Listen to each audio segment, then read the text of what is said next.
Ce matin, j'aimerais que nous tournions dans Matthieu 6. Vous êtes avec moi? Matthieu 6. Matthieu 6. Jésus parle à ses disciples. Et il leur dit, et il leur rappelle certains principes basiques. Tout le monde dit le mot basique. Élémentaire. Oui, répétez le mot élémentaire de la vie du croyant. Quand nous faiblissons dans un de ces principes, repentons-nous et revenons dans la course. Alléluia. Dieu et nous faisons la majorité. Dieu n'est jamais contre vous, Dieu est pour vous. Même quand vous tombez, Dieu vous relève. Dieu n'est pas contre vous. Si vous êtes tombé, revenez dans la course. Alléluia. Dans Matthieu 6, Jésus leur dit au verset 1, « Gardez-vous de pratiquer votre justice devant les hommes pour être vus. Autrement, vous n'aurez point de récompense auprès de votre Père qui est dans les cieux. » Ça veut dire, mes amis, que le christianisme, ce n'est pas de l'hypocrisie.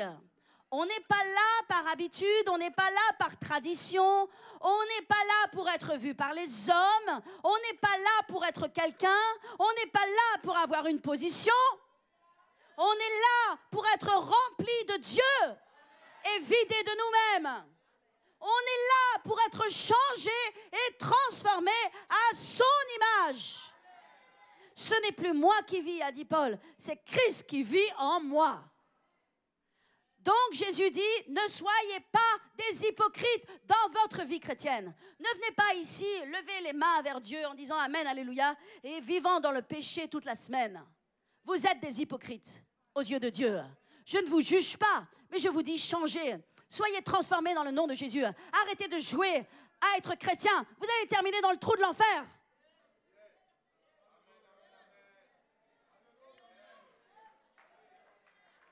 Ne jouez pas avec les choses saintes de Dieu. Ne foulez pas aux pieds les perles que Dieu vous donne.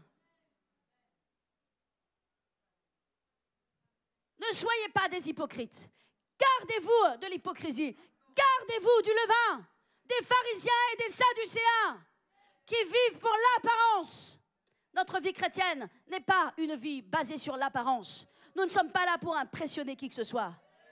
Nous sommes là pour impressionner Dieu, pour honorer Dieu, pour recevoir vraiment la présence de Dieu dans notre vie, pour être utilisé par Dieu.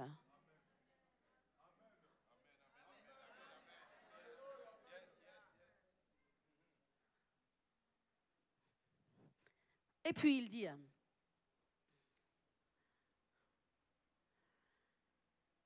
verset 2, « Donc lorsque tu fais l'aumône, ne sonne pas de la trompette devant toi, comme le font les hypocrites, dans les synagogues, dans les rues, pour être glorifiés par les hommes. » Je vous le dis en vérité, ils ont leur récompense. Mais quand tu fais l'aumône, quand tu donnes à Dieu, que ta main gauche ne sache même pas ce que fait ta main droite, afin que ton aumône, ton offrande se fasse en secret, et que ton Père qui le voit te le rendra. Alléluia. Ça veut dire, ne vis pas une vie chrétienne d'hypocrisie. Sois chrétien pour Dieu et devant Dieu et présente ta vie devant Dieu et cherche l'honneur qui vient de Dieu. La même chose, il dit au sujet de la prière. Et il dit au verset 5, lorsque vous priez, ne soyez pas comme les hypocrites qui aiment à prier debout dans les synagogues, dans les rues. Je vous le dis pour être vu, je vous le dis en vérité, ils ont leur récompense. Mais quand tu pries, entre dans ta chambre, ferme ta porte et ton Père qui est là te voit dans le lieu secret et ton Père qui te voit te le rendra. Alléluia. Quand tu pries, tu ne le fais pas pour les hommes, vous ne le faites pas pour moi. Priez pas pour que je vous voie.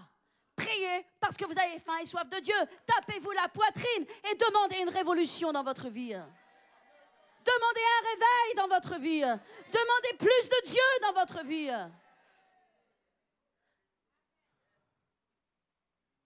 Nous sommes facilement satisfaits. Notre chair est facilement rassasiée.